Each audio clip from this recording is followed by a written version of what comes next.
ಇಲಾಖೆ, ಹೊಸ ಇಲಾಖೆ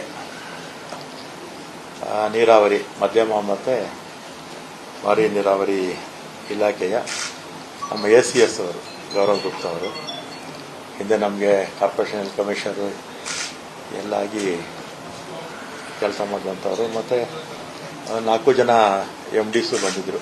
4 ನಿಗಮಗಳಿದ್ದಾರೆ ನಮ್ಮಲ್ಲಿ. 4 ನಿಗಮಗಳ MDಗಳೆಲ್ಲ ಕರೆದು ಇವತ್ತು ಸಭೆ ಮಾಡಿದ್ದೀನಿ. ಮತ್ತು ಮುಂದಿನ ಮಂಗಳವಾರ 2 ನಿಗಮಗಳ ಮೀಟಿಂಗ್ ಕರೀತೀನಿ. ಆಮೇಲೆ ಶುಕ್ರವಾರ 2 ನಿಗಮಗಳ ಮೀಟಿಂಗು ಕರೆಯೋದಕ್ಕೆ ಹೇಳಿದ್ದೀನಿ. ಅದರಲ್ಲಿ ಕೃಷ್ಣಾ ಜಲಭಾಗ್ಯ ನಿಗಮ, ವಿಶ್ವೇಶ್ವರಯ್ಯ ಜಲಭಾಗ್ಯ ನಿಗಮ ಮತ್ತು ಕರ್ನಾಟಕ ನೀರಾವರಿ ನಿಗಮ, ಕಾವೇರಿ ನೀರಾವರಿ ನಿಗಮ 4 ನಿಗಮಗಳಿವೆ.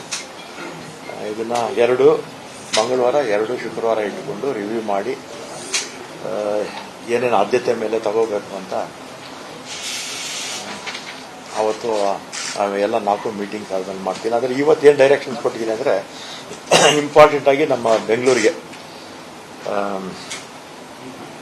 ಕುಡಿಯೋ ನೀರಿದ್ದು ಮೇಕೆದಾಟದ್ದು ಇದು ಸ್ವಲ್ಪ ಇಶ್ಯೂಸ್ ಇತ್ತು. ಸೆಂಟ್ರಲ್ ಗೌರ್ಮೆಂಟಲ್ಲಿ ಮೊನ್ನೆ ಕ್ಲಿಯರ್ ಮಾಡಿದ್ದಾರೆ. ಈಗ DPR ಫೈನಲ್ ಆಗಿದೆ.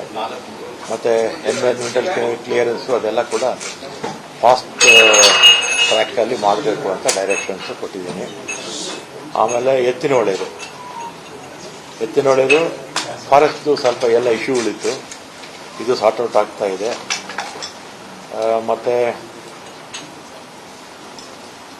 ಬ್ಯಾಲೆನ್ಸ್ ರಿಸರ್ವಾಯರ್ದು ಅಲ್ಲಿ 2 ಕಡೆ ಕೊರಟಗೆರೆ ಒಂದು ರಾಪುರ 2 ಕಡೆ ಆಗಬೇಕು. ಅದರದ್ದು ಸ್ವಲ್ಪ ಇಶ್ಯೂಸ್ ಇತ್ತು.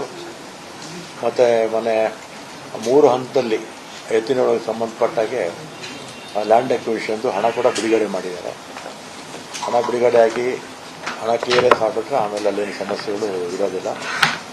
ಇದು ಕೂಡ ಬಹುತೇಕ ಈ ವರ್ಷದ ಕೊನೆ ಅಥವಾ ಮುಂದಿನ ಮಳೆಗಾಲಕ್ಕೆ ಆಗ್ಬೋದು, ಅಥವಾ ಮಧ್ಯೆಲ್ಲ ಇನ್ನೂ ಸ್ವಲ್ಪ ಬೇಗ ಆದರೆ ಅಲ್ಲಿ ಎತ್ತಿನ ಹೊಳೆ ಗೊತ್ತಲ್ಲ, ನವೆಂಬರ್ವರೆಗೂ ನಮ್ಗೆ ನೀರು ಸಿಗುತ್ತೆ.